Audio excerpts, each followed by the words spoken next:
Good evening student, ERP के classes में आप लोगों का स्वागत है। आज हम लोग पढ़ेंगे केमिस्ट्री का एक मोस्ट इम्पोर्टेंट चैप्टर, जो हम लोग का चैप्टर का नाम जो है कार्बन तथा उसके यौगिक। बहुत सारे इससे क्वेश्चन पूछा जाता है। जो इम्पोर्टेंट क्वेश्चन जो एग्जाम से हैं वो सब आज हम लोग क्या करके कर लेंगे, आज पूरा कर लेंगे। चलिए हम लोग स्टार्ट करते हैं।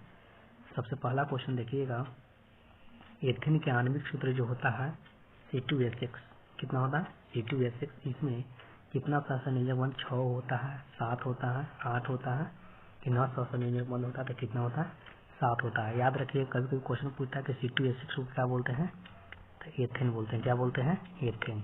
ठीक है, इसका कुछ है। मेथेन का रहेगा CH4 को क्या बोलेंगे? मीथेन बोलेंगे। क्या बोलेंगे? मेथेन। मेथेन होता है। ऐसे आगे बढ़ते रहेंगे। C3H6 C3H8 रहेगा, जिसको क्या बोलेंगे? प्रोपेन। क्या बोलेंगे? प्रोपेन बोलेंगे। C4 C3 हो गया। अब रहेगा C4H10 रहेगा। C4H10 को क्या बोलेंगे हम लोग? ब्यूटेन। क्या बोलते हैं? ब्यूटेन। इसी प्रकार से आप लोग पूरा इसको याद कर लीजिएगा कि CH4 को क्या बोलते हैं? मेथेन बोलते हैं। इसका डायरेक्ट सूत्र होता है CnH2n+2 होता है। इसका डायरेक्ट फार्मूला एल्केन का जो फार्मूला होता है CnH2n+2। ये याद रखिएगा। ये कभी दे देता है तो बताइए किसका होगा? तो एल्केन का। किसका होता है? एल्केन का सूत्र होता है, इसी में याद रखिएगा एल्केन। जैसे मेथेन, एथेन जितना होता है propane, butane, pentane, hexane, heptane, octane जितना है। एक को मेथ बोलते हैं, ईथ बोलते हैं, प्रोप बोलते हैं, ब्यूट बोलते हैं, पेंट बोलते हैं, 5 को हेक्स बोलते हैं, 6 को 7 को हेप्ट बोलते हैं, 8 को ऑक्ट बोलते हैं। उसी प्रकार से आप याद रखिएगा कि एल्केन का जो होता है फार्मूला CnH2n+2 होता है। क्या होता है एल्केन का फार्मूला? CnH2n+2 होता है। नेक्स्ट क्वेश्चन हम लोग देखते हैं। देखिए, इसी में एक और क्वेश्चन पूछा जाता है। क्वेश्चन पूछा जाता है। देखिएगा, बता देते हैं।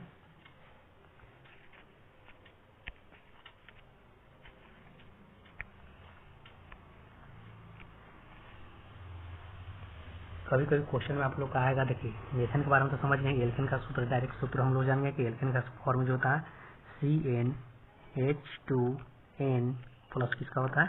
2 के फॉर्म में क्या होता है? एल्केन होता है। अब इसी में रहेगा सर एल्काइन का देता है। कभी देता है एल्काइन का। क्या देगा? एल्काइन का। ये सब पढ़ के जाइएगा, ये सब क्वेश्चन आपका एग्जाम में आएगा। तो देखिए, यहाँ पर +2 है तो यहाँ पर खाली -2 कर देना है। क्या कर देना है? -2 CnH2n-2 क्या हो जाएगा? एल्काइन इसका हो जाएगा। क्या हो जाएगा? एल्काइन का समान सूत्र होता है CnH2n-2 होता है, जिसमें इथाइन रहेगा। तो इथाइन का क्या होगा? C2H4 हो, C2 क्या हो जाएगा? C2H2 हो जाएगा। लेके देख लीजिएगा आप, 2 अगर लेते हैं तो 2 दूनी 4, 4 में से 2 गया 2, C2H2 क्या हो जाएगा? इथाइन का हो जाएगा। फिर 3 जने का प्रोपाइन हो जाएगा, फिर ब्यूटाइन हो जाएगा। ठीक है, एल्काइन का याद रखिएगा। 2 मोस्ट इंपॉर्टेंट है। एल्केन का होता है CnH2n+2, एल्काइन का होता है CnH2n-2 होता है। नेक्स्ट क्वेश्चन हम लोग चलते हैं। ब्यूटेन एक यौगिक है चतुर्कार्बनिक जिसका पर्यायात्मक समूह है किसका? ब्यूटेन जो है यौगिक है जिसका चतुर्कार्बन, जिसका पर्यायात्मक जो होता है समूह है किसका? कार्बोक्सिलिक अम्ल का, एल्डिहाइड का, कीटोन का, किसका? एल्कोहल का। किसका है? चतुर्कार्बन जिसका है ब्यूटेन यौगिक किसका है? तो एल्डिहाइड का नहीं, एल्डिहाइड का नहीं है, एल्डिहाइड का नहीं है। किसका होगा? तो कीटोन का होगा। क्या होगा? राइट आंसर आपका कीटोन होगा। क्या होगा? कीटोन। राइट आंसर आपका होगा कीटोन होगा। कीटोन का ब्यूटेन जो है यौगिक है जिसको चतुर्कार्बनिक जिसका पर्यायात्मक समूह है कीटोन का है। नेक्स्ट क्वेश्चन हम लोग देखते हैं। तीसरा नंबर क्वेश्चन देखिए, ये बच्चे वाला क्वेश्चन, एक क्वेश्चन भी बहुत बार पूछा गया है कि बताइएगा, खाना बनाते समय यदि बर्तन की तली के बाहर से काली हो रही हो, तली अगर बाहर से काली, इसका मतलब क्या है? भोजन पूरी तरह नहीं पका है, ईंधन पूरी तरह से नहीं जल रहा है, ईंधन आर्द्र है, ईंधन पूरी तरह से जल रहा है। क्या होगा? ईंधन पूरी तरह से नहीं जल रहा है। उसका मतलब है कि काली को अगर लग जाता है यानी कि ईंधन अच्छी तरह से नहीं जल रहा है। ठीक है, नेक्स्ट क्वेश्चन हम लोग देखते हैं। चौथा नंबर क्वेश्चन कि सरलतम हाइड्रोकार्बन है। सरलतम हाइड्रोकार्बन क्या है? मीथेन है, इथेन है, प्रोपेन है, ब्यूटेन है। तो क्या है? मीथेन। जितना इंपॉर्टेंट क्वेश्चन है वही हम क्वेश्चन आया है। 5वां नंबर क्वेश्चन देखिएगा, कार्बन हाइड्रोजन का संयुग से क्या बनता है? बताइए, कार्बन का और हाइड्रोजन का अगर संयोग करवाते हैं तो क्या बनेगा बताइएगा। तो कार्बन आयनिक यौगिक हाइड्रोकार्बन हाइड्रोजन की अम्लता क्या होगा, हाइड्रोकार्बन बनेगा। दोनों को मिलाएंगे तो हाइड्रोकार्बन बनेगा। नेक्स्ट क्वेश्चन 6 नंबर क्वेश्चन देखते हैं। ये भी क्वेश्चन कितना बार पूछा है, वायुमंडल में CO2 गैस कितना उपस्थिति है। तो CO2 जो गैस है 0.101 0.05 0.03 0.02 कितना परसेंट है, 0.03 राइट आंसर। 7 नंबर क्वेश्चन देखिएगा, सल्फ्यूरिक अम्ल का अनुसूत्र क्या होता है, H2SO4 H2H2O7 H2SO4 H2H2O3 क्या होता है, तो H2 सल्फ्यूरिक अम्ल का सूत्र होता है H2SO4 होता है। नेक्स्ट क्वेश्चन हम लोग देखते हैं 8 नंबर। देखिए एसिड का समूह पूछ देता है, किसका समूह कौन सा है, एक बार देख लीजिएगा पूरा समूह वाला। कार्बोक्सिलिक एसिड का क्या समूह है, -CaCOH, single bond COOH, single bond CO होता है, NH3 होता है। तो इसका राइट आंसर आपका हो जाएगा -COOH, किसका है, कार्बोक्सिलिक एसिड का समूह। नेक्स्ट क्वेश्चन चलते हैं हम लोग 9 नंबर क्वेश्चन। 9 नंबर, इथेलीन में कार्बन कार्बन के बीच 2 आबंध मौजूद होता है, ठीक है, जिसमें क्या होता है 1 सिग्मा 1 पाई, 2 सिग्मा आबंध, दोनों पाई आबंध की दोनों इलेक्ट्रोवैलेंट आबंध होता है। क्या होता है, दोनों सिग्मा आबंध होता है। नेक्स्ट क्वेश्चन हम लोग चलते हैं, ईथेन में कितने सहसंयोजक होते हैं, क्या होता है, ईथेन क्या होता है, ईथेन में क्या होता है C2H4, इसका फॉर्मूला क्या होता है C2H6, क्या होता है, एल्कीन का सूत्र होता है, एल्कीन का सूत्र CnH2n प्लस क्या होता है 2 होता है एल्कीन का। उसका पूछ रहा है ईथेन, तो ईथेन क्या होता है, पहला में मेथ होता है, दूसरा में ईथ होता है, तो ईथ का क्या होगा CnH2n प्लस 2 पर अगर फॉर्मूला पर 2 अगर यहाँ पर पुट करेंगे तो C2H6 हो जाएगा। इसमें कितना आ जाएगा, तो 7 हो जाएगा। कितने सहसंयोजक बंध है, 7। इसका ऊपर भी क्वेश्चन करवाए थे हम। अब देखिए क्वेश्चन आ गया, CnH2n प्लस 2 किसका सामान्य सूत्र है, एल्काइन का, एल्किन का, एल्केन का, प्रोपाइन का, तो किसका है, एल्केन का, किसका है, एल्केन का। अगर यही रह जाता CnH2n -2 रहता, 2 अगर माइनस हो जाता तो क्या होता है, एल्केन है तब की एल्काइन हो जाएगा, क्या हो जाएगा, एल्काइन हो जाएगा राइट आंसर। अब देखिएगा नीलत होता कितना बार पूछा है, जिसको तुतिया कभी कभी तुतिया के नाम से बोला जाता है। इसका फॉर्मूला क्या होता है CuSO4 × 7H2O, CuSO4 × 5H2O, CuSO4 × 4H2O, CuSO4 × 10H2O, ये क्या होता है CuSO4 × 5H2O होता है राइट आंसर। नेक्स्ट क्वेश्चन देखिएगा 13 नंबर क्वेश्चन कि नाइट्रोजन अणु में कितने सहसंयोजक बंध आबंध होता है। नाइट्रोजन का जो अणु रहता है, नाइट्रोजन अणु में कितना होता है सहसंयोजक बंध का बंध, तो सहसंयोजक का बंध होता है, देखिएगा नाइट्रोजन हमेशा 3 बंध के साथ जुड़ा रहता है, तो 3 अबंध होगा। नेक्स्ट क्वेश्चन देखते हैं, संगमरमर का रासायनिक सूत्र क्या होता है। जितना सूत्र है ये अच्छा से पढ़ लीजिए, कास्टिक पोटास जितना सब होता है सबका फॉर्मूला पढ़ लें, बासिंग सोडा धोबन सोडा सबका फॉर्मूला पढ़ लीजिएगा, तो क्या होगा संगमरमर का रासायनिक CaCO3 MgHCO3 का होल ट्वाइस, CaHCO3 का होल ट्वाइस, MgCO3 का होल ट्वाइस क्या होता है, संगमरमर का CaCO3 होता है राइट आंसर। चीनी का रासायनिक सूत्र क्या होता है, चीनी का रासायनिक सूत्र क्या होता है CH3COOH, C6H12O6, C12H12, CH3COOH, किसका होता है C12H12, CH12 देखिएगा C6H12O6 किसका होता है, ग्लूकोज का होता है, किसका, ग्लूकोज का, याद रखिएगा दोनों का, चीनी का ग्लूकोज का याद रखिएगा, C6H12O6 ग्लूकोज का, C12H12 चीनी का हो जाएगा। नेक्स्ट क्वेश्चन हम लोग चलते हैं, सोडियम कार्बोनेट का अनुसूत्र क्या होता है। सोडियम का क्या होता है Na2 लग जाएगा, और कार्बोनेट जहां पर आपको CO3 दिखे वो आपको कार्बोनेट हो जाएगा, तो क्या हो जाएगा सोडियम कार्बोनेट का Na2CO3 NaCO3 Na2CO2 NaCl, तो क्या होगा Na2CO3 आंसर हो जाएगा। नेक्स्ट क्वेश्चन देखते हैं 17 नंबर, कार्बोक्सिलिक समूह को सूचित किया जाता है, किसी का कार्बोक्सिलाइड समूह का किसके -CH सिंगल बॉन्ड COOH के द्वारा, सिंगल बॉन्ड CO के द्वारा, CO Cl को के द्वारा, तो किसके कार्बोक्सिलिक समूह को किसके द्वारा इंडिकेट करते हैं, सिंगल बॉन्ड CO के द्वारा करते हैं, याद रखिएगा सब क्वेश्चन।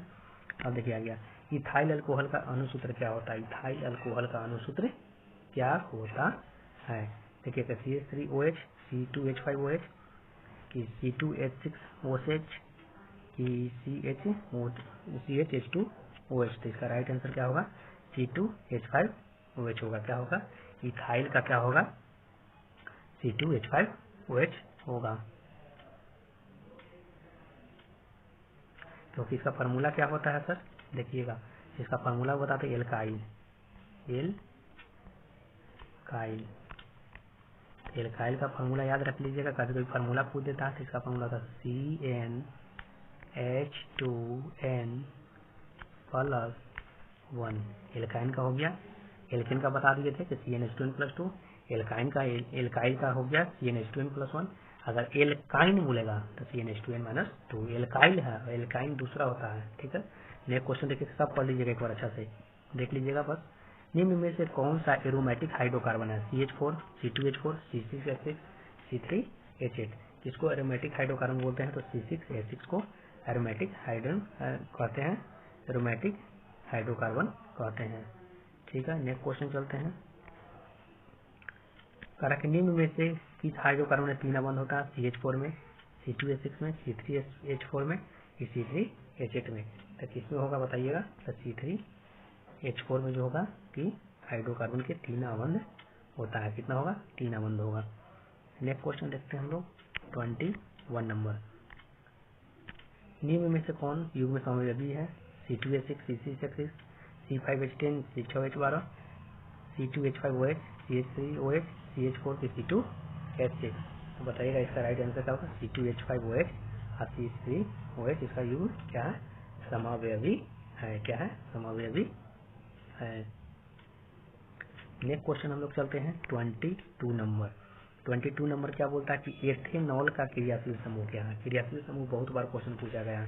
कार्बोक्सिलिक का पूछा गया, कार्बोक्सिलिक का भी क्रियाशील समूह क्या होगा? ये है एथेनॉल का क्रियाशील समूह क्या होगा?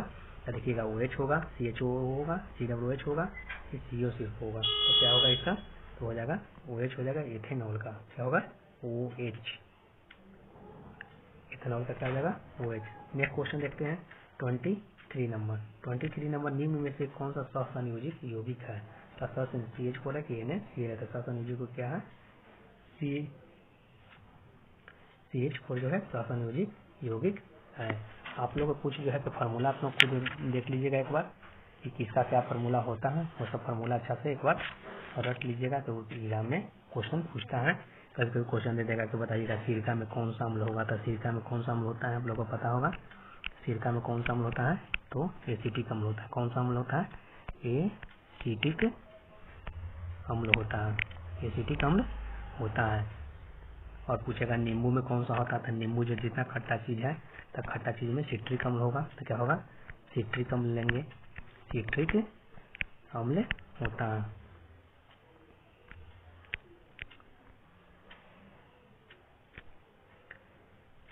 दही में पूछेगा कि दही में क्या कौन सा अम्ल होता है? तो दही में कौन सा अम्ल होता है?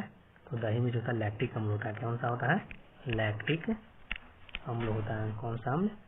लैक्टिक अम्ल होता है। प्रॉब्लम होता है, मोबाइल पर बनाते हैं ना, इसलिए थोड़ा सा प्रॉब्लम होता था, तो एडजस्ट कर लीजिएगा। फिर उसके बाद पूछता है इमली में, पूछता है कि इमली में बताइएगा, जो इम्पोर्टेंट हम बता दे रहे हैं। इमली में कौन सा अम्ल होता है? तो टार्टरिक अम्ल होता है। क्या होता है? टार्टरिक अम्ल होता है। क्या होता है? कौन में? इमली में जो था टार्टरिक अम्ल होता है। नेक्स्ट देखते हैं, कभी कभी पूछ देता है टमाटर। टमाटर में कौन सा अम्ल होता है? टमाटर में कौन सा अम्ल होता है? ऑक्जेलिक। क्या होता है? ऑक्जेलिक अम्ल होता है। क्या होता है? ऑक्जेलिक अम्ल होता है। बिच्छू के डंक में, जो बिच्छू का जो डंक होता है, बिच्छू का डंक, उसमें कौन सा होता है अम्ल? तो फॉर्मिक अम्ल। क्या होता है? फॉर्मिक अम्ल होता है। नेक्स्ट देख लेते हैं। नेक्स्ट है क्या?